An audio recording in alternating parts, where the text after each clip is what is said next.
Hello, welcome to पलटन review. आणि मला संकेत सुरू करायच्या आधी एवढंच म्हणायचंय की लोक म्हणतायत की पुणे ही कबड्डीची बेस्ट टीम होती, पण मी तुला सांगेल की असं नाहीये. मी अजिबात मानत नाही हे. कारण मी मानतो की पुणेरी पलटन इंडियाची स्पोर्ट्स टीम, आतापर्यंत जेवढ्या स्पोर्ट्स टीम झाल्यात त्याच्यामधली बेस्ट स्पोर्ट्स टीम आहे, आणि हे मी नक्कीच. बोललोय आधीपासूनच. सो मी आता पण बोलेल, champions Puneri Paltan is the best sports team India has ever seen. तर तुझी पहिली रिॲक्शन दे Yes. मला. मी आउट ऑफ दिस वर्ल्ड, मी पहिल्यांदा जर्सी पण घातली. अरे लोकांना रिॲक्शन थोडं मी जेलस सांगू करण्यासाठी शकत नाही मला माहित आता, नाही म्हणजे दिसतंय का नाही. पण पण जे इथे अनालिसिस इथे करत बी होतो सी ज्या काही रमेशची सगळ्या गोष्टी सिग्नेचर होत्या, ज्या आहे. पद्धतीनं पुणेरी पलटनने मेहनत घेतली होती आणि ज्या सगळ्या गोष्टी झाल्या, ते एक म्हणजे आपण इमॅजिन सुद्धा नाही करू शकत. आपण एक बघू शकतो की फायनलचं कोणतंही न प्रेशर घेता ज्या पद्धतीनं पुणे आपला जो अग्रेसिव्ह अप्रोच होता तोच कंटिन्यू खेळला, आणि त्याच पद्धतीनं ज्या पद्धतीनं आज असलम, मोहित, पंकज, शादलू, गौरव खत्री खेळले. सुपर. आणि तेच मी सांगत होतो की लोकांना जेलस फील होईल, मला माहित नाही दिसतं का नाही, पण ही जी सिग्नेचर आहे छोटीशी, ती बीसी रमेशची सिग्नेचर आहे, आपण घेतली होती. सो ही एक व्हॅल्युएबल आहे माझ्यासाठी जर्सी. आणि पहिल्यांदा जर मला म्हणायचं की पुणे पुणे शहरात राहून, आणि आपण हा लोकल रिजनल पॉडकास्ट आहे, आपला रिजनल शो आहे, तर त्याच्यामुळे जे पुण्यातले लोक आहेत ज्यांनी इतक्या वेळा बघितल्या, टीम्स आल्या आणि गेल्या, क्रिकेट असो, बॅडमिंटन असो, फुटबॉल असो. आपण एकदाच आयपीएलच्या फायनल पर्यंत पोहोचलो होतो जेव्हा एम एस धोनीने नेलं होतं, पण ती मॅच आपण हरलो होतो मुंबई इंडियन्सच्या अगेन्स्ट. सो पुण्याला हो. असं ग्लोरी कधीच मिळाली नाहीये, पण ती पुणेरी पलटननी दिली. आणि त्याच्या मागचे सगळे तेच कारण आहेत की आपण बोललो होतो, युवा पलटन मध्ये जो इन्व्हेस्टमेंट केली आहे ती, असलम इनामदारला जे कॅप्टन केलं त्याच्यावर जो ट्रस्ट ठेवला, पंकज मोहिते ज्याच्यावर ट्रस्ट ठेवला. आकाश शिंदेचे फॅन्स इतके आनंदी नव्हते कारण आकाश शिंदे इतकं नाही फीचर झालं या सीझन मध्ये. पण आपल्याला नक्कीच माहिती आहे की त्याचं पण कॉन्ट्रीब्युशन खूप मोठं होतं रिसेंट मॅचेस मध्ये Yes, जेव्हा त्याला चान्स नक्कीच. मिळाला होता. आणि या फायनल मध्ये सुद्धा त्याला बघायला की तो ऑन हिज फीट होता, उभा राहून चीअर्स म्हणजे चीअर करत होता टीमला. म्हणजे ही टीम किती एकत्र होती. आणि बरोबर आहे. हेच म्हणजे अनबिलिव्हेबल एक्सपिरियन्स होता. पुण्याच्या टीमने ते 10 वर्ष आतापर्यंत वेट केलं होतं, 10 सीझन पर्यंत ट्रॉफी घेण्याचं. जे काही असे काही सीझन त्यांच्या हातातून संधी गेली. मागच्या सीझनला तू पाहिला असेल, त्याच्या आधी पण काही असे हातातले त्यांचे मोमेंट गेले की त्यांचे ट्रॉफी घेऊ शकले असते, पण या सीझनला त्यांनी करून दाखवलं ती हम्म. गोष्ट, असं मला वाटतं. मला हे आवडलं की शादलो आणि असलमचं जे कॉम्बिनेशन आहे, इवन प्राइस घेताना दोघं जण काहीतरी वेगळं केलं त्यांनी. म्हणजे हे यांनीच कळतं की त्यांची पर्सनॅलिटी कशी आहे. आणि राईट. कसं असतं की फायनलला आपल्याला माहिती आहे, नॉकआउट्स मध्ये किंवा फायनलला त्या पर्सनॅलिटीज लागतात की ज्या बॅकडाऊन होणार नाहीत, प्रेशर घेणार नाही. आणि असलमनी कोणत्याही प्रेशर पद्धतीचं घेतलंच प्रेशर घेत नाही. नव्हतं. हा गेम जरी 3 पॉईंटवर आला असेल तरी मला असं वाटतं की पुणेरी पलटण खूप कम्फर्टेबल होती. ऑफकोर्स नक्कीच. पंकजच्या परफॉर्मन्स बद्दल तू बोल, कारण ते पॉइंट्स खूप महत्वाचे होते.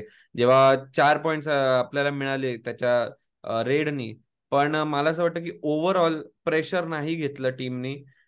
आणि तरी एक दोन चुका झाल्या आपल्याकडनं, पण तरी प्रेशर न घेता असलमनी गाईड केलं. आणि शादलूच्या पर्सनॅलिटीने की त्यांनी जे कामली घेणं किंवा ते सेलिब्रेशन करणं त्या टॅकल पॉइंटला महत्वाचा, जेव्हा मग ते टीममेट्सला पण कळतं की अरे हा महत्वाचा पॉइंट होता आपल्यासाठी, बरोबर. आणि इकडनं गेम आता आपल्या फेवरमध्ये.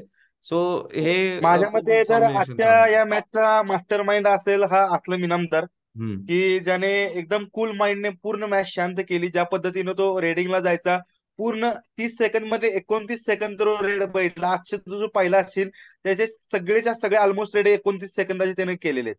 त्यानंतर तू जर पाहिला असशील तर आज माझ्यासाठी मॅचचा टर्निंग पॉईंट होता हा पंकजचे 4 पॉईंटचे रेड. आणि त्याने जे जे जे थर्ड रेड सक्सेस केलेत, ते थर्ड रेडला पुणे तिथे मॅच मध्ये आलेली आहे. आणि गौरव खत्री, ज्या पद्धतीनं गौरव खत्रीने आज कव्हर केलेला आहे शिवम पठारेला, जो इन्फॉर्म रेडर होता आता अलीकडच्या सीझन मध्ये, ज्यानं हरियाणाला एक चांगल्या प्लॅटफॉर्मवरती आणलं होतं.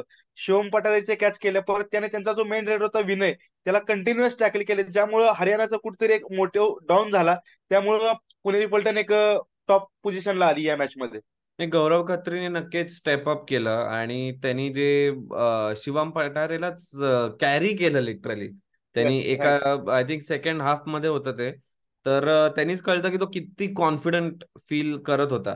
आणि सुरुवात पण आय थिंक खूप कॉशियस झाली. म्हणजे मॅचची सुरुवात बघायला गेलो तर हो. कोणाकडेच पॉईंट्स नव्हते, सगळे डिफेन्सच पॉईंट करत होते. मला असं पहिल्यापासूनच ती मॅच एकदम आटतटीची चालू होती, 1-2 पॉईंट वरती दोघं पण हम्म. खेळत होते. पण नंतर जसं जसं पंकजचे 4 पॉईंट आले, त्यानंतर जो प्लेअरचा कॉन्फिडन्स वाढला, त्यानंतर प्रत्येकानेच मग जो अग्रेसिव्ह अप्रोच थोडा स्टॉप झाला होता, तो परत त्यांनी कंटिन्यू चालू केला आणि मग शेवट पूर्ण धमाकेदारच करून टाकला.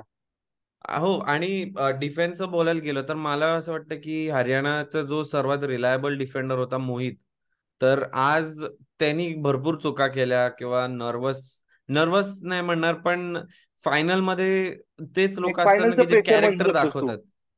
तर तो येस. आज कुठेतरी फेल केला. त्याच्यामुळे मला असं वाटतं की प्रेशरमध्ये आले नंतर नंतर. आणि आपण हे सगळे पॉइंट्स बोललेलो आहेत संकेत, म्हणजे मला आपलं थोडंसं कौतुक करायचं वाटतं. आपण म्हणतो, आपण बोललो की पुणे कसं गेम लांब घेऊन जाते तुमच्या कळत सुद्धा नाही दुसऱ्या टीमला, आणि 6 ते 7 पॉईंटचा लीड एकदा आला. त्याच्यानंतर आपण म्हणालो की कसे सगळे लोक कॉन्ट्रीब्युट करतायत. आपण म्हणालो की आपण पुण्याला जसं मेन सीझनच्या लीडर आधी नाहीये. डिस्कस केलं होतं पंकज मोहिते बद्दल, की पंकज मोहिते हा अनसीन स्टार होणार आहे, तुम्ही या सीझनचा बघा. आणि ती ते गोष्ट आज सुद्धा बोललो फायनलला होतो, प्रूव्ह झाली. आणि आपण ते सीझन सुरुवात व्हायच्या 2 आठवड्या आधी बोललो होतो, जेव्हा पंकज मोहिते बद्दल आपण बोलत होतो तेव्हा. सो वेल डन, वेल डन. पुणे जिंकले आहे. आणि हरियाणाचं जस्ट मला बोलायला आणि आवडेल की मला अजून आपण. एक सांगायला हा. आठवेल की त्या सगळ्यात राहून गेलं की अजून एक जो असलमचा साथीदार आहे मोहित, ज्याने ज्याने सुद्धा आज टॅकल मध्ये कॉन्ट्रीब्युशन केलंय आणि त्यानं रेड मध्ये पण आज चांगले पॉईंट आणलेले आहेत. आणि या सीझन मध्ये त्याचा पण एक पुणेरी पलटणच्या विनिंग ह्याच्यामध्ये त्याचा एक मोलाचा वाटा असेल. बरोबर. आणि जस्ट ज्यांनी जर का फायनल तुमच्याकडनं मिस झाली असेल कोणाकडनं तरी, तर हायलाइट जरूर बघा. पुणे असं नव्हतं की पुणे कम्फर्टेबली खूप डॉमिनेट करत होती, पण एक मॅच कम्फर्टनेस होता नक्कीच, आणि खूपच नक्कीच. भारी मॅच झाली. आणि हरियाणाचं सुद्धा आपल्याला तेवढं कौतुक करायला लागेल, कारण टॉप सिक्स टीम्स मधनं फक्त एकाच टीमला बीट केलं होतं लीग स्टेजेसमध्ये.